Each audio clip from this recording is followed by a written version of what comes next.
हरे Krishna. Happy Ganesh Chaturthi. आप सबको गणेश जी का बहुत बहुत बहुत आशीर्वाद मिले। तो अब हम सुनाने जा रहे हैं गणेश जी के जन्म की कथा।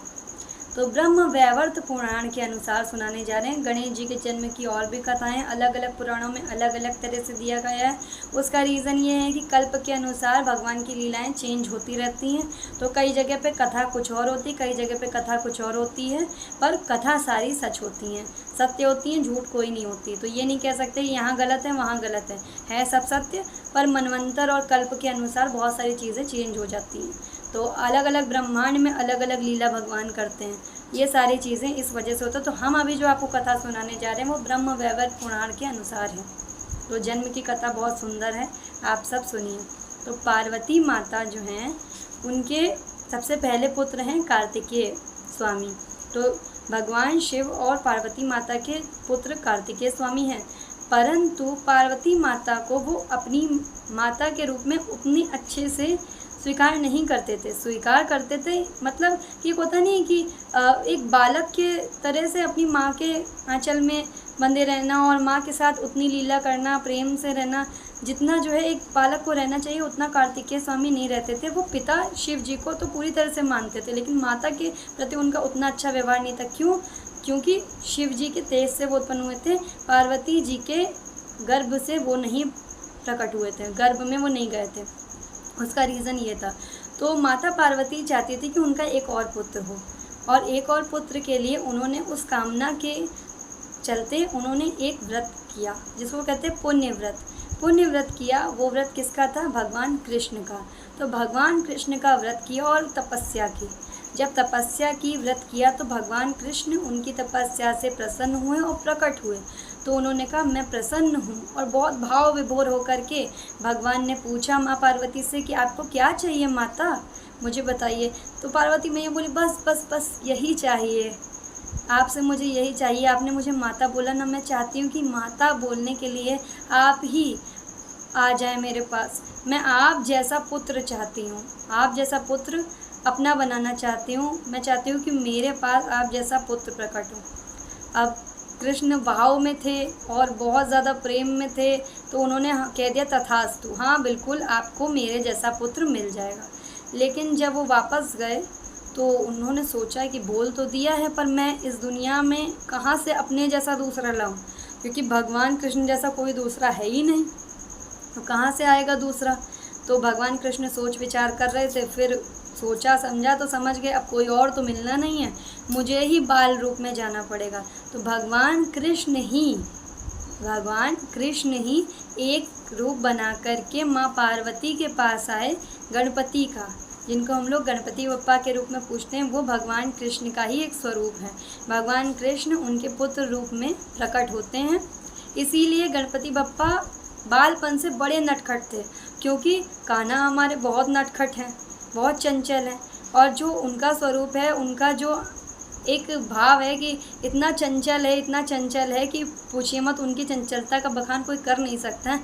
तो वो छोड़ तो सकते नहीं हैं, तो वो गणेश जी में भी आया। गणेश जी भी अपने बाल रूप में बहुत चंचल थे, तो इसीलिए गणपति रूप में प्रकट हुए। माँ बहुत प्रसन्न हुई और माता पार्वती की ये इच्छा कन्हैया ने पूरी करी।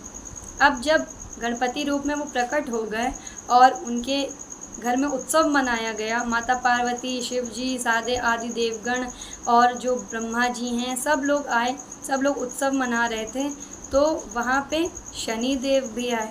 जब शनि देव आए तो शनि देव बहुत धीमे धीमे चल रहे थे और दूर से ही देख करके वो जा रहे थे, क्योंकि उनको अपनी पत्नी के द्वारा श्राप मिला हुआ है कि वो किसी पे भी दृष्टि डालेंगे वो वहीं भस्म हो जाएगा, उसका नाश हो जाएगा, ऐसा उनको श्राप मिला है। तो अब जो है वो श्राप क्यों मिला है वो भी कथा लंबी हो जाएगी, चलिए शॉर्ट में बता देते हैं। श्राप इसलिए मिला क्योंकि शनि देव को लोग सोचते हैं कि बहुत बुरे हैं, या फिर शनि देव किसी के साथ बुरा करते हैं। ऐसा कुछ नहीं है। शनि देव न्याय के देवता हैं, वो किसी के साथ बुरा नहीं करते। वो बहुत ही ज़्यादा परम शुद्ध भक्त हैं भगवान कृष्ण के, और जब उनका विवाह हुआ था तो कृष्ण भक्ति में वो लीन रहते थे। तो उनका विवाह हुआ, वो कृष्ण भक्ति में लीन रहते थे। अब वो आंखें बंद करके कृष्ण का ही ध्यान किया करते थे। उनकी पत्नी की ओर वो देखते ही नहीं थे, ध्यान ही नहीं देते थे। तो उनकी पत्नी को एक बार क्रोध आ गया। उन्होंने कहा, जब आपको मुझे देखना ही नहीं है तो अब आप किसी को नहीं देखेंगे, आप किसी को देखने लायक नहीं बचेंगे, क्योंकि अब आप जिसको देखेंगे वो वहीं भस्म हो जाएगा, उसका जो है वहीं से पतन हो जाएगा, उसका बुरा हो जाएगा। अब आप देखिए, किसी को करना है आप करिए, कृष्ण का ध्यान करिए। बस ऐसे गुस्से में करके उन्होंने श्राप दे दिया। अब इस चक्कर में क्या हुआ कि शनि देव को अब ये श्राप लगा। वो तो बुरे नहीं, वो तो कृष्ण भक्ति में लीन रहते हैं, लेकिन अब वो बच बच के खुद चलते हैं, बच बच के खुद ऐसे रहते हैं कि कहीं किसी पे उनकी दृष्टि ना पड़ जाए, क्योंकि उनको श्राप मिला हुआ है। श्राप के कारण वो किसी पे दृष्टि खुद नहीं डालना चाहते, लेकिन कभी ना कभी कहीं ना कहीं पड़ जाती है।